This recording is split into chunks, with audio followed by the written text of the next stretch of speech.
Indonesia dan Rusia menggelar latihan militer bersama di saat tensi hubungan antara Indonesia dan Cina memanas.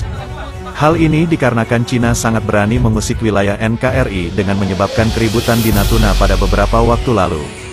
Latihan ini dinilai sebagai ajang untuk meningkatkan kemampuan militer dalam menjaga wilayah Indonesia dari ancaman asing.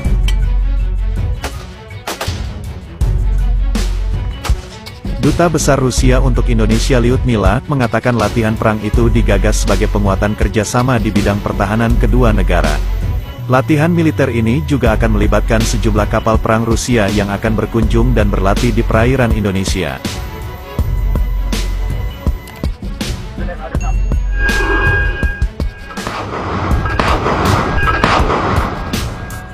Menurut Vorobifa, latihan ini merupakan latihan militer biasa yang pernah Rusia lakukan dengan negara-negara lain sebelumnya. Namun ia tak menjelaskan secara rinci di mana latihan berlangsung.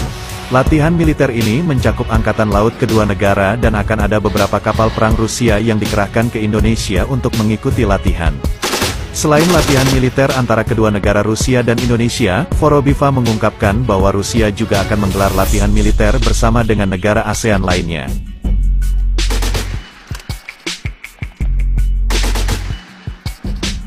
Rusia juga akan memberikan beasiswa bagi personel TNI untuk berlatih di situs pendidikan militer mereka. Kedekatan kerjasama pertahanan kedua negara juga terlihat dari lawatan Menteri Pertahanan RI Prabowo Subianto ke Moskow untuk bertemu Menhan Rusia Jenderal Sergei Shoigu. Dalam pertemuan itu, Shoigu mengungkapkan minat Rusia untuk memperkuat kemitraan strategis dengan Indonesia.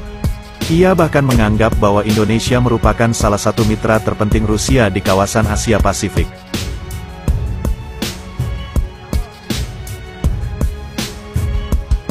Terkait perjanjian kemitraan, Vorobifa berharap deklarasi kemitraan strategis antara RI dan Rusia bisa diteken tahun ini.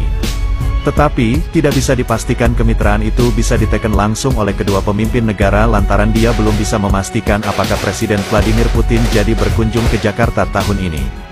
Ia belum bisa mengonfirmasi kunjungan Presiden Putin saat ini karena tengah menghadapi perkembangan politik domestik yang cukup besar terkait reformasi konstitusi. Karena Presiden Putin saat ini fokus kepada agenda domestik. Sebelumnya Menteri Pertahanan Prabowo Subianto juga mengatakan, Indonesia ingin kondisi damai dan tidak mau diganggu pihak lain, namun Indonesia harus memiliki pertahanan nasional yang kuat untuk menjaga diri. Khususnya laut, karena Indonesia diakui dunia dengan kekayaan laut yang melimpah dan butuh tenaga besar untuk menjaganya.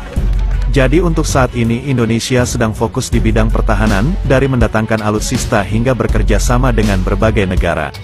Negara-negara sahabat pun menganggap positif hal ini, mereka juga peduli terkait kisruh di Natuna beberapa hari yang lalu.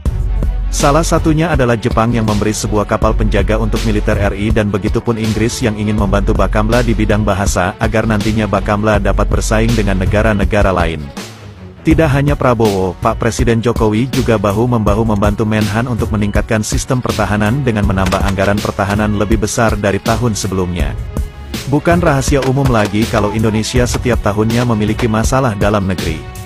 Masalah sangat rumit karena masalah dengan negeri sendiri, jadi hal ini menghambat Indonesia untuk maju. Salah satunya masalah korupsi, apalagi saat ini KPK sedang goyah karena ada pihak-pihak yang ingin mengoyang KPK hanya untuk perutnya sendiri.